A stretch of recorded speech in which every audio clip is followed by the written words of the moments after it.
नमस्कार दोस्तों, मैं गीता आप सभी का अपने खोज खबर चैनल पर बहुत बहुत स्वागत करती हूँ। हमारे साथ हैं फूलचंद यादव जी, जो कि एक समाज सेवी हैं। उत्तर प्रदेश के प्रतापगढ़ जिले से आए हैं, जो कि महिलाओं के ऊपर बोलेंगे, किसानों के ऊपर बोलेंगे और जवानों के ऊपर बोलेंगे।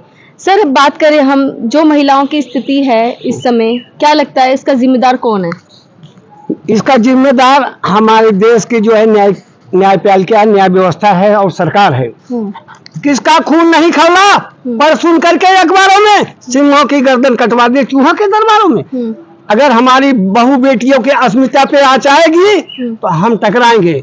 वसूलों पे आँच आए तो टकराना बहुत जरूरी है। जिंदा हो अगर तो जिंदा रहना बहुत जरूरी है।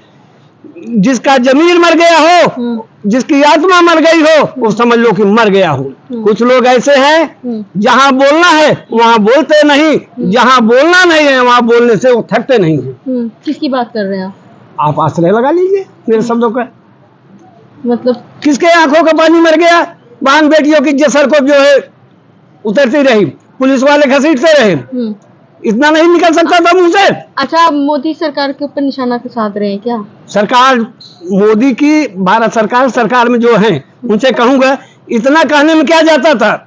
बेटी, तू मेरी बेटी है, भारत देश की बेटी है, तेरे सम्मान की रक्षा करने के लिए मैं तैयार हूं। मैंने तुम्हें बेटी कहा है, मेरे गौरवशाली संसद में आकर के बैठो, सम्मान के साथ बैठो। तुम्हारे साथ जो अत्याचार है, तुम्हारी जो शिकायत है वो सुनी जाएगी।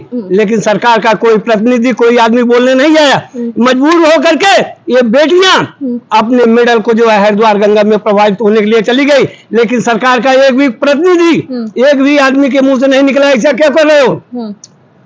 तो टिकट ने जो है, टिकट बंधुओं ने उनको आश्वासन दिया कि हम वो करेंगे। तो ऐसे कंडीशन में टिकट के संगठन से नहीं, संगठन नहीं, मैंने कहा मैं समाजवादी हूँ, सत्य करता हूँ। अगर सत्य नहीं है तो लोग जवाब हमें दें कि आपने ये गलत बोला।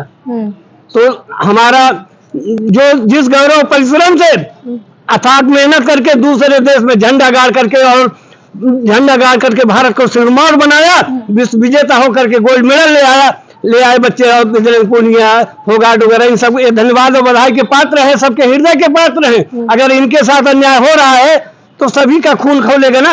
सभी चाहते हैं कि इनके साथ न्याय होना चाहिए। लेकिन अभी कह रहे हैं नाबालिग जो बच्ची थी उसने अपना बयान बदल दिया है। वो बातें अलग है, कभी लोग बदल दिया, कभी चालू कर दिया। सरकार की न्याय प्रक्रिया अपने सिस्टम से होगी। मैं कहूंगा क्षितिज तक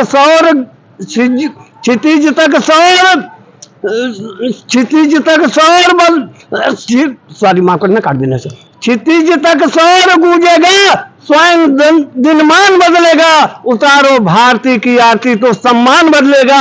विवादों में उलझकर, हिंदू मुस्लिम विवादों में उलझकर कीर्ति भारत माँ की मत करो धूमिल, करो शहीदों की पूजा तो हिंदुस्तान बदलेगा।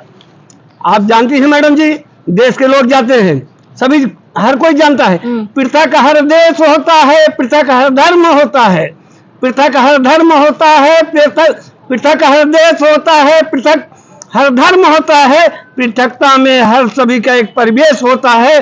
पृथकता में रहे मिलजुल करके, अलग पृथकता में रहे मिलजुल करके यही उद्देश्य होता है। यहाँ हिंदू मुस्लिम सिख ईसाई राते सब हैं, जो समझे अपने देश को उसी का देश होता है। सर, बात करें, दिल्ली पुलिस ने अभी जो भी जिन्होंने शिकायत करता है उनसे सबूत मांगे हैं, यानी कि पहलवानों से सबूत मांगा है उनके साथ जो हरासमेंट हुई है उसको लेकर के। हाँ, देखिए, ये देखो सबूत दिल्ली पुलिस क्या मांगेगी? दिल्ली पुलिस तो जांच कर रही है। देखिए, ये जांच के, ये हमारे ये समय ऐसे आ गया कि अब जिनके साथ ऐसे घटनाएं घटी है वही सबूत देंगे। वहाँ वीडियो कैमरा लगा के रखेंगे, वॉइस रिकॉर्डर लगा के रखेंगे कि हमारे साथ ऐसा बेटियों के साथ कुछ होगा तो वो पहले कैमरा सेट करके रखें। अब सबूत मानने का क्या मतलब? अगर अकेले में किसी की हत्या हो गई तो उसकी हत्या ही नहीं हुई। वहाँ कौन सा कैमरा लगा है? वो सब सोच दे किसी को कोई और देख रहा है क्या? किसी का शोषण हो रहा है तो पहले से वो कैमरा थोड़ी ना लगा के नहीं, ये तो गलत है ना। अब एक दिन देखने पड़ेंगे भारत में कहाँ गई वो न्यायिक व्यवस्था है, जो जरा से आदेश पर जो लोगों को फांसी पर लटका दिया जाता था। सर, अब बात करें हम किसानों की। हाँ, तो किसानों को जिस तरीके से एमएसपी उनको मिलनी चाहिए, क्या लगता है कि क्या सरकार ने दे रही है उनको एमएसपी? सरकार किसी को कुछ नहीं दे रही है। न जवानों को कुछ दे रही है, न किसानों को दे रही है। एक अपव्यय होता है भारत का। पहले जो है 40 दिनों के लिए युद्ध के लिए रखा गया था, कुछ दिनों के बाद ये 20 दिन के लिए कर दिया गया। आज हमारा अपव्यय केवल 10 दिन के लिए है। अगर हमारी लड़ाई किसी देश से छिड़ जाती है तो हमारे पास केवल 10 दिन का खाद्य सामग्री बचा है। आप इस बात को कभी सोचा है किसी ने? पहले 40 दिन के लिए सुरक्षा के लिए खर्च रखे जाते थे, कुछ दिन के बाद 20 दिन के लिए कर दिए गए। आज स्थिति है, अगर कोई हमें किसी देश से लड़ना पड़ गया तो हमारे पास केवल 10 दिन का खाद्यान्न है। इस बात को आप गूगल पर सर्च कर लेना। अभी आपने देखा ना, यूक्रेन की हम बात करें, कितनी महंगाई हो गई थी, लेकिन भारत की स्थिति तो फिर भी सही है सर। मैडम जी, भारत, अगर हम अन्न की बात करें तो उस स्थिति में तो भारत बहुत आगे है। कैसे? अब आप देख लीजिए, जब युद्ध छिड़ा था तो कितनी महंगाई हो गई थी। चीन से कभी युद्ध छिड़ा था? नहीं, अभी यूक्रेन का हुआ था ना। यूक्रेन का युद्ध भारत में क्या कर रहा था? देखिए ना, कितनी महंगाई कभी हुई है, जब जैसे वहाँ पे हुई है महंगाई। 200 रुपए किलो दाल बिका है वहाँ पे, वो भी नहीं नसीब हो पाया। भारत में भी 200 रुपए किलो दाल बिकी है, 200 रुपए किलो सरसों के तेल बिके हैं।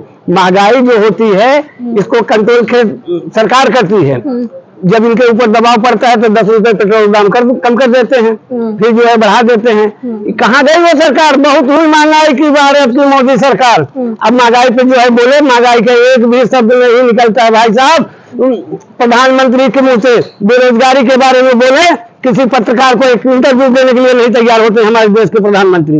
लोग कहते हैं कि हमारे प्रधानमंत्री बहुत मजबूत है। कैसे मजबूत मान लिया जाए? मजबूत तब होते हैं जब तुरंत जो है बेटी प्रदर्शन करी, तुरंत जो है एक्शन ले लिया जाता है। मजबूत तब मान लिया जाता है कि किसान धरना प्रदर्शन कर रहे हैं, जो देश की भूख को बंद करते हैं। अक्षय खन्ना को तो उन्होंने इंटरव्यू दिया था। अक्षय खन्ना पत्रकार है क्या? अक्षय खन्ना तो दिया था ना, तो उसको इंटरव्यू कहा जाता है। रिप्लानिंग काम किया होता। चाकू तरबूज चाकू रखी है, तरबूज चाकू रखी है। सवाल भी ऐसे होने चाहिए जो सत्ता में बैठे हैं। अब एक पत्रकार ने कहा मोदी जी शेर हैं। हम कहते तुम सवाल कर रहे हो, मुझे बताने चल रहे हो, सिद्ध कर सकते हो मोदी जी शेर हैं? आज तुम शेर उनको कर रहे हो, कोई गला चूड़ा बिल्ली खा दोगे तो कैसी बात बनेगी? हमारे देश को प्रधानमंत्री है, आदरणीय प्रधानमंत्री है। अच्छा, बात करें हम जवानों की। हाँ। जवान जो है लगातार धरने पर बैठे हैं, उनको अब 150 दिन से ज्यादा होने वाला है, लेकिन सरकार की तरफ से कोई भी उनकी सुनने नहीं आ रहा है। MSP को लेकर बैठे हैं, वो OROP 2 को लेकर बैठे हैं, डिसेबिलिटी को लेकर के बैठे हैं। जवान हो, किसान हो या विद्यार्थी हो, कोई भी हो, उसके पीछे एक परिवार होता है। हंसते हंसते हमारे देश के जवान सीमा पे कुर्बान हो जाएंगे। मोदी जी से कहूंगा, आपको ये देश कभी माफ नहीं करेगा जब तक तिरंगे में लिपट करके हमारे जवान जो है ताबूत में बंद होकर के लौटते रहेंगे। हमारा देश आपको माफ करने वाला नहीं है। जितना जवान हमारे देश के शहीद हो गए, उतना किसी देश के जवान जो है बिना युद्ध के कभी शहीद नहीं हुए। इतना तो कोई लड़ाई हो जाए तो भी जवान हमारे शहीद नहीं होते। न विश्वास हो तो आज दिन की घटनाओं पर आप नजर डाल के देख लीजिए। जो 4 साल के अग्निवीर की नौकरी कर रहे हैं वो भी शहीद हो रहे हैं और जवान भी शहीद हो रहे हैं। है ही नहीं, अग्निवीर की नौकरी निकाल तो दी। अरे ना, आप इसको नौकरी करते हैं, हमने मान लिया कुछ, ये नौकरी मान लिया है ना। बाप लोग नौकरी नहीं है, आप लोग अग्निवीर में नौकरी करके बेटा रिटायर होकर घर पे चला रहा है, तो दूसरी कर लेगा ना उसके बाद। हम उस पर नहीं डिपेंड कर रहे। हमारा बात जवानों शहीदों पे, अब वो रिटायर होके आ गया, तो लिखा है अग्निवीर की तो बात कर रहे हैं। हाँ, अग्निवीर में शहीद होके आ गया। कितने दिन उसकी ट्रेनिंग हुई, कितने दिन भर्ती हुआ, कितनी बड़ी अजीब वीडियो में अखबार उठा के आप देख लीजिए। तो लास्ट में आप क्या कहना चाहेंगे? लास्ट में कुछ कहना चाहेंगे लोगों से? मैं यही कहूंगा, आपसी भाईचारे से रहिए। यह देश हिंदू मुसलमान सिख ईसाई सभी का है, ईश्वर सभी का है, रब सभी का है। कोई जर्रा नहीं ऐसा जहाँ की रब नहीं होता। लड़ाई वही करते हैं जिनका मतलब नहीं होता। अरे मंदिर मस्जिद की दीवानगी करने वाले, वतन से बढ़ के कोई मजहब नहीं होता है। हिंदू मुस्लिम की बातें फैलाई जा रही है। कहाँ विकास नहीं हो रहा?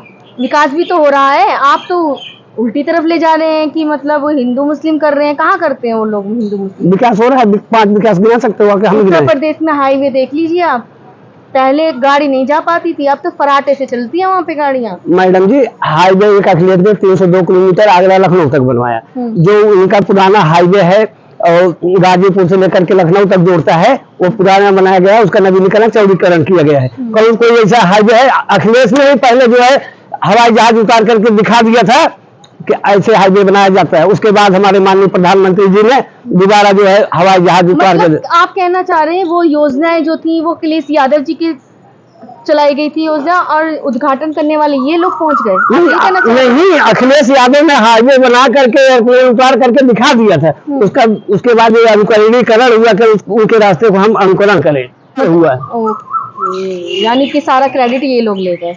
जी। अब लास्ट में बहन बेटियों और जवान किसानों के लिए कुछ मैसेज देना चाहेंगे? बिना मौसम हृदय कोकिल सा गूंजा नहीं करता। बिना मौसम हृदय कोकिल सा गूंजा नहीं करता, जहाँ अनुराग पलता है वहाँ दूजा नहीं जाता। भविष्य राम जी के भक्त हैं ये जानते सब हैं, मगर देशद्रोही को कभी पूजा नहीं जाता। तो आपने देखा, ये थे हमारे साथ फूलचंद यादव जी, जो कि समाज सेवी हैं, जिन्होंने हमसे बातचीत की बहन बेटियों के लिए, जवानों के लिए, किसानों के लिए। तो आपके जो इन्होंने बोला है इससे आप लोग कितने सहमत हैं, आप लोग कमेंट बॉक्स में कमेंट करके ज़रूर बताइए। तो इसी के साथ आप लोग खोज खबर को देखते रहिए। खोज खबर को सब्सक्राइब कीजिए, लाइक कीजिए, शेयर कीजिए, कमेंट्स करना ना भूलें। धन्यवाद।